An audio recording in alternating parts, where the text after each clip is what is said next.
Hello and welcome to Halloween 2013 at the historic O'Keefe Ranch in Vernon, British Columbia. My name is Glen Ferguson. I'm the founder of the Canadian Paranormal Society and host of Canadian X-Talk Radio. Just like to invite you on a quick tour historically of the location that you're at right now. We'll be touching on some film from a good friend of mine, Teresa the Traveller, who will be doing a quick walkthrough. And also a little bit of footage from previous investigations that we've conducted here since 2010. Enjoy and happy Halloween. Cornelius O'Keefe, rancher, postmaster, justice of the peace and businessman, was born the 26th of July, 1838, near present-day Fallowfield, Ontario. Cornelius was the seventh child of a farmer from County Cork in the Republic of Ireland. He was raised on the family farm in Nepean Township, Upper Canada, and received his basic education locally. In 1862, having heard of the discovery of gold in British Columbia, he travelled west via the Isthmus of Panama after an unsuccessful attempt at gold mining in the Cariboo. He worked in 1862 on the construction of the Cariboo Road between Clinton and Bridge Creek on the Gustavus Blinn Right. Later he helped to build a 115-mile house at Lac La Hache. In 1866 O'Keefe met Thomas Wood, a native of Newfoundland, in the vicinity of Kamloops, where Wood had wintered a herd of cattle for that year. The two men went into partnership, first driving the cattle to the Big Bend gold area of the Columbia River, and then going overland to the Willamette Valley in Oregon. They purchased a herd of about 150 head. Subsequently, they met Thomas Greenhow, an Englishman, who also became a partner, and returned with him through Washington Territory and the Okanagan Valley, arriving at the head of Okanagan Lake in June 1867. The three men each preempted 160 acres of bottom land. By 1871, Wood had relocated his ranch. O'Keefe and Greenhow remained in partnership, establishing a small general store to serve the native people and a few settlers in the North Okanagan. In 1872, the store became the home of the valley's first post office. O'Keefe would serve as postmaster until 1912. Located at the end of the wagon road into the Okanagan, the post office also became the terminus of the British Columbia stage line. Sometime after his arrival, O'Keefe had formed a liaison with an Okanagan woman, Rosie, from the nearby Head of the Lake Band. They would have two children, a boy and a girl. This relationship not only improved O'Keefe's domestic circumstances, but also established an alliance with the Okanagan. The alliance was strained in 1873 when O'Keefe filed an additional preemption on land claimed by the Okanagan, but exempt from the reserve boundaries established in 1865. The 1870s was a time of dwindling markets for the cattlemen of the British Columbia interior. O'Keefe and Greenhow were content to build up their herds and use the income from the store and post office and from a newly constructed grist mill to purchase additional lands. By 1876, O'Keefe owned 960 acres of prime Okanagan bottomland with good access to water. O'Keefe returned to Nepean Township in 1877 and married Mary Ann McKenna in Fallowfield on the 20th of November. They were to have 5 sons and 4 daughters over the next 16 years. During that time, O'Keefe's fortunes improved dramatically. The depression that had followed the gold rush was lifted by the economic activity resulting from the building of the Canadian Pacific Railway in the early 1880s. For ranchers like O'Keefe, living near the line of construction, there was a ready market for beef and other goods. With the completion of the CPR, interior ranchers gained access to new markets in coastal British Columbia and in southern Alberta, where livestock was in demand for foundation herds. The O'Keefe Ranch, which by the mid-1890s had reached about 12,000 acres, raised cattle and sheep and had a large acreage in wheat. But the successful growth of fruit in the Okanagan Valley placed increasing pressure on the large cattle ranchers to sell their land for settlement. This, coupled with the falling off of the beef market in the late 1890s and the overgrazing of pasture lands, brought about the end of large-scale ranching in the Okanagan. O'Keefe was one of the last to sell, having previously subdivided and sold about 3,000 acres. He disposed most of his remaining holdings in 1907 to the Land and Agricultural Company of Canada. He lived until his death in his lovely ranch house, which remained in the family's hands until 1977, and is preserved today as a historic site. Hi, I'm Teresa the Traveller, and today I'm getting a tour of the historic O'Keefe's Ranch. Right now, I'm going on a walkabout with Ken. He is the curator for the ranch. The O'Keefe family used to live in here, and in the summertime they'd let the downstairs be open and they'd do guided tours through it. So Tierney O'Keefe was the son of the founder. He was born in 1911, and when I first got here in 1984, we had white clear bulbs in here, and Tierney O'Keefe said, oh no, there's a special secret. So he came with a shopping bag and a stepladder and changed all these lights to this lovely sort of orange glow. And only after many years did he reveal it. It's actually clear bulbs that he painted a crystal lacquer on, and they go kind of orangey, and it leaves a beautiful tone in here. Unfortunately, they've all burnt out, and we haven't been able to find any crystal lacquer. So the dining room has some of the real treasures on the ranch. The best of them, of course, would be the Meissen porcelain. And if you take a look, you can see there's actually about 120 pieces in the set, and every one of them is hand-painted, so no two are alike. And Meissen is the very finest of European porcelain. So our German visitors come here and they're really impressed because this is the real thing. In Germany, royalty or nobility are the only ones who can afford to buy Meissen. It's really expensive stuff. This is the boys' room, and of course you must keep in mind the rooms were changed many times over the years with the different kids. But Faber O'Keefe was the eldest son from Cornelius and Elizabeth, and he was 7 years old. He caught spinal meningitis, and he actually passed away in this room.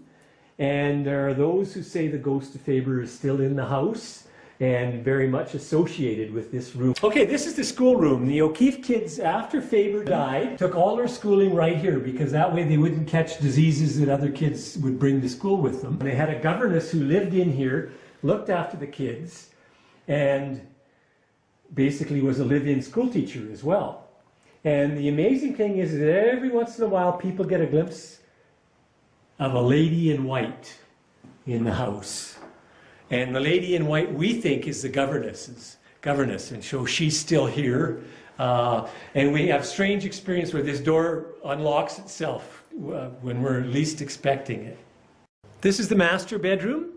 Cornelius O'Keefe and his various wives would have occupied this room, and you can see that it's really got some lovely furniture. This camphor chest comes from China. It's all hand carved. And there's some of Elizabeth O'Keefe's silver on the dresser. You can see her initials carved in the back of the hairbrush. The nursery is in here, and as you can imagine, Cornelius O'Keefe had 9 children by his first wife and 6 children by his second wife, so there was a nursery in occupancy for probably about a 35-year span. We're just entering into the guest room, and it's really the prettiest room in the house. It's got windows all around. And people say, well, why didn't they use this for the master bedroom? But the fact of the matter was that Cornelius was smart enough to know that in the summertime, this room heats up like a furnace. And in the winter, you're reaching for covers because it's cold with all the windows, and of course no storm windows in those days. So they would give it to the bishop when he came to visit, but his visits were always short. Okay, this is the sewing room. What would happen is every year, they would have a seamstress who would come twice a year, and they would have picked out the clothing they're looking for out of catalogs and sewing books, and she would sew the clothing for the whole family and work on this sewing machine. The parlor was the place where children were seen and not heard. They were allowed in here only on their best behavior. And you can see a 5-piece seating set in here that was bought by Mary Ann O'Keefe, the first wife, in 1892. And it's been in this room ever since, except for a couple of trips to the upholsterer. You're just about to go into the log house, which is the oldest building on O'Keefe Ranch. So the log house was built in about 1877, and the family lived in this before they moved into the lovely mansion. And they were the very first sort of settlement in the North Okanagan. This was the scene of the first post office, and this was the stagecoach depot as well in the early days.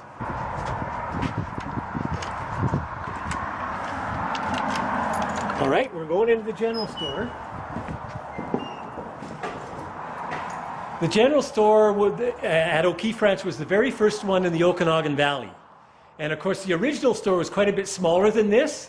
But when the O'Keefe family opened the place to the public in 1970 or 67, they had a new general store constructed out of lumber they salvaged off the ranch, where they could put their wonderful collection of antiques. Okay, let's have a look at St. Anne's Church and see what it looks like inside.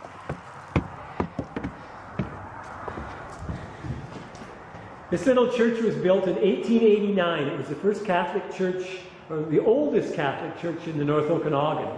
And O'Keefe was a good Irish Catholic. His father was from Ireland, and he was born in eastern Canada. And so this little church has seen a lot of years and many, many weddings, funerals, whatever, all of the things that are associated with the church. This was the cemetery for the whole North Okanagan, all the Catholics in the North Okanagan, and you can see the O'Keefe family is well represented here. Originally, Cornelius O'Keefe just had a large stone sitting where he'd been buried, and he died in 1919, but it was actually the 1990s before he got a headstone on his grave. This is Faber O'Keefe's headstone here. You can see he died in 1908. Well, thank you very much. That was an incredible tour. Well, thank you. And just to remind people, we're open from Mother's Day till the end of September every year, and there's lots of history to explore and discover at O'Keefe Ranch.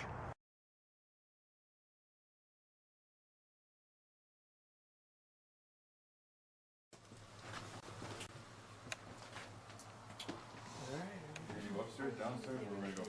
Upstairs first, we'll work way down. Up and down. This just smells like... Old books, old paper. Oh, yeah. Creepy spot. Yeah, start in the kitchen.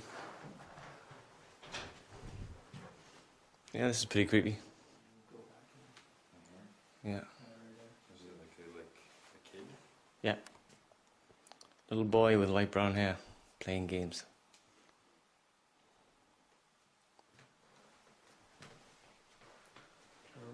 Baseline readings are all 0 or about 23 degrees everywhere.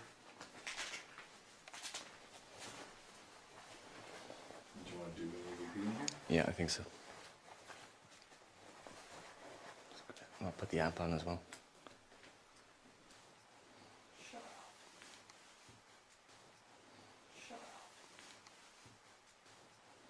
Shut up. I swear I heard a shuffle out here.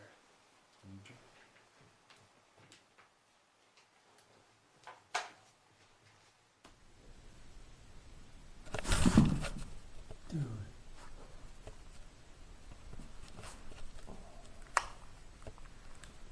Please tell me that was you. Yep, so you just grab my leg. Grabbed your what? Leg. Okay, EVP session with Byron, Sherilee, Janessa, and Tabitha. So, and it's 27th of October. It's about 12:30 p.m. Is there anybody here?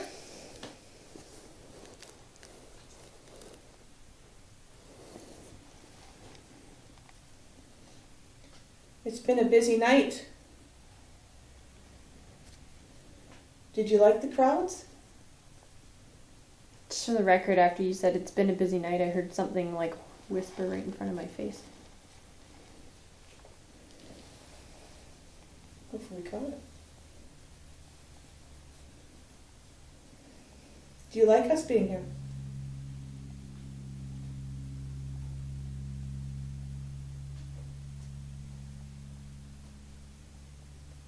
Are you glad we've some of the people have left now and it's gotten quiet?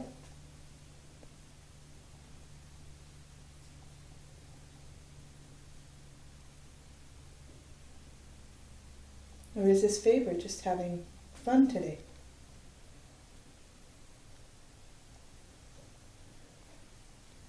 Sure.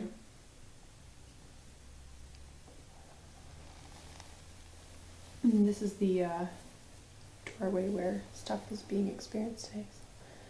Is there anyone that's playing in the doorway?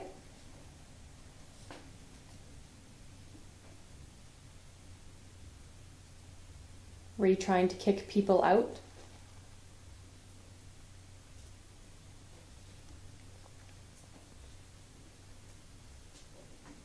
Who's the person that just whispered in my face?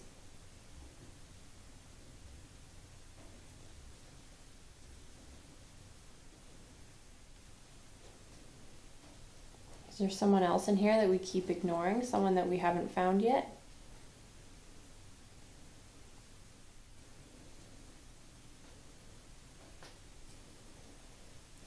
Is there anyone in here that's tied to the first bedroom upstairs?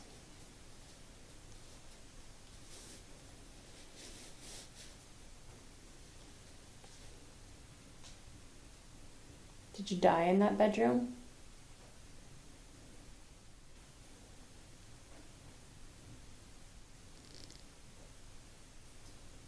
Or was it happy in that bedroom? Is that why you're still tied to it?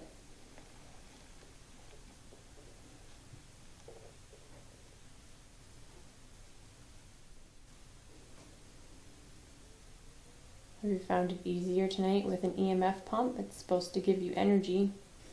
Can you use the energy to communicate with us?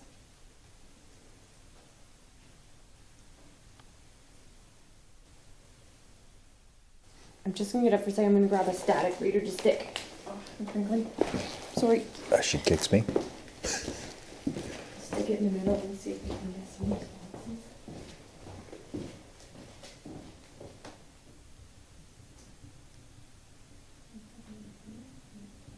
Do you need a flashlight?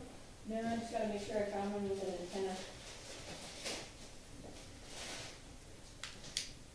Someone did not make it through the night. Fluctuating also, going kind of back and forth. Something's obviously moving in that magnetic field. Again, what is it? Well, we don't know. This device right here detects electromagnetic energy. So if it flashes red, it means that there's some activity going on here. Apparently, it just flashed red not too long ago. This is good for This is actually a parabolic open areas. mic. This will focus sound into one area here. It's about 150 times more sensitive, pretty much than a human ear. So it can pick up 150 times more audio sound than the human ear can. And you get a water drop. Yeah. Where do you get this kind of equipment? Yeah, basically. It's all available on, I think it's ghosthunting.com, ghosthunter.com. And what you do is you take a digital or analog recorder, kind of just like this. And basically it just records sounds that are inaudible to the human ear. We're going to do an EVP session where we're going to record the voices that we can't hear. And we're going to turn off the lights. It's going to be kind of creepy. Kind of right down in the middle. And that glow stick will indicate who can talk. And only the person holding that can talk. So what we'll do is we'll pass it around, and we'll get everybody to just ask a general question. We'll wait about 10-15 seconds between questions just to give maybe a possible presence a chance to answer. So did you hear that thud? I did actually. I heard it at the back. And the creaking? Did you hear that? I heard the creaking. I think someone was there. Did you hear it too, Farron? Oh yeah, it was right where I was sitting.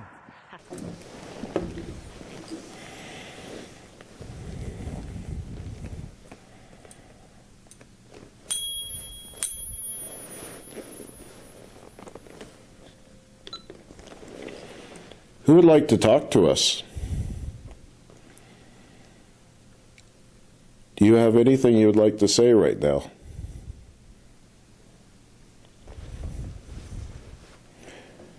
We have this recorder here you can talk to. Say whatever you'd like. It certainly isn't as noisy as the other device that I was using.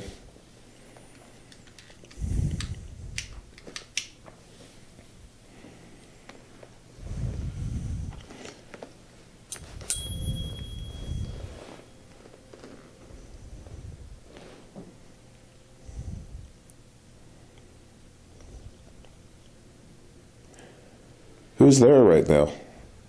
Who would like to say something?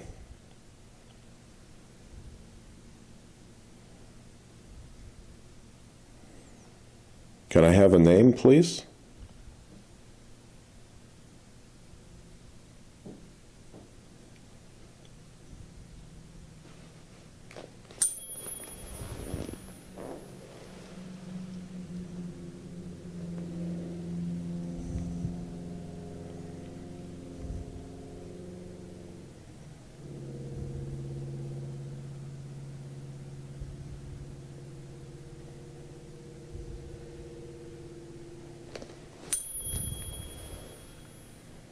Okay, hello and welcome back to our presentation.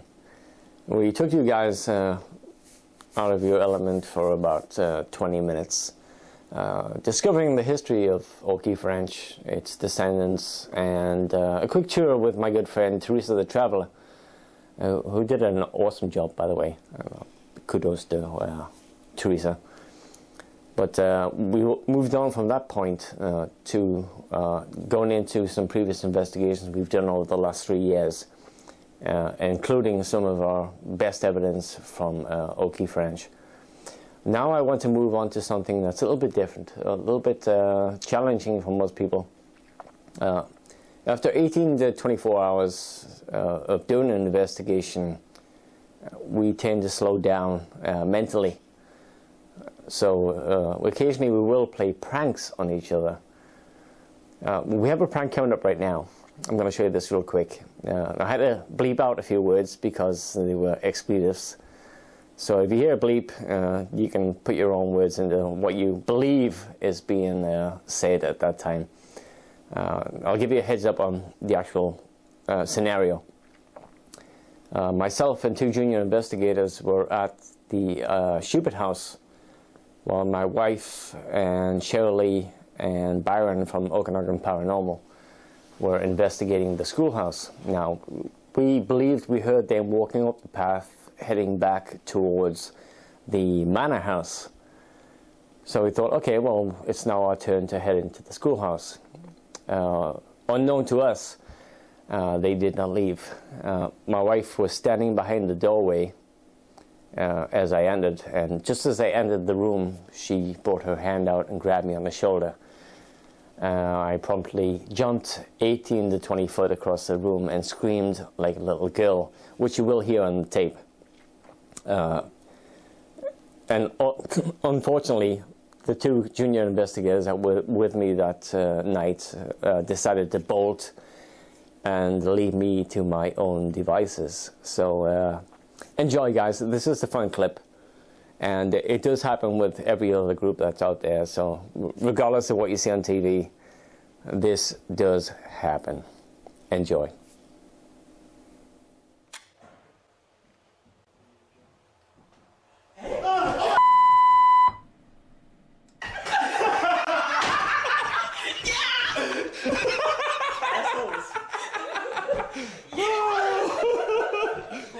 You guys did yourself, did you? Holy. Really?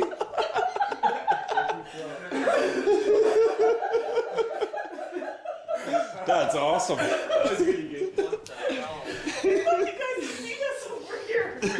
But we thought you were still at the house. Well, I flashed my flashlight that way, right? And then I stopped, and she's like, "Don't do that." I'm like, "Okay." I hit the light, and then. And he's going beep beep, you know, the plane. Yeah. And I hear you cough, and I sit right behind the door. Holy shit. I'm sorry, it was just too tempting. Okay, woke me up. This hurt you guys just. Because we were loud enough walking over. Yeah, we heard you. I thought something Yeah, we were talking. flying out at you guys. Yeah, well, her hand flew out. I was like, what? Yeah, my hand came out from the side. Yeah, on camera. Oh yeah. No, I don't know if I got it on camera or not because I was looking back. So I might not have. You're like the biggest asshole. You gotta admit it wasn't good. Yeah, it was. Does anybody have an EMF? For me? Anybody have an EMF? Oh, K2? No. Yeah. Yeah, I got the EMF. Okay. You guys want to go let these guys do this and we'll go to the Sugar House? Sure, let's do that. We'll come back. We'll come back. Enjoy your time, guys. I know I'm going to pay for that, aren't I, Glen? Yeah. I think you just said you're walking home. No.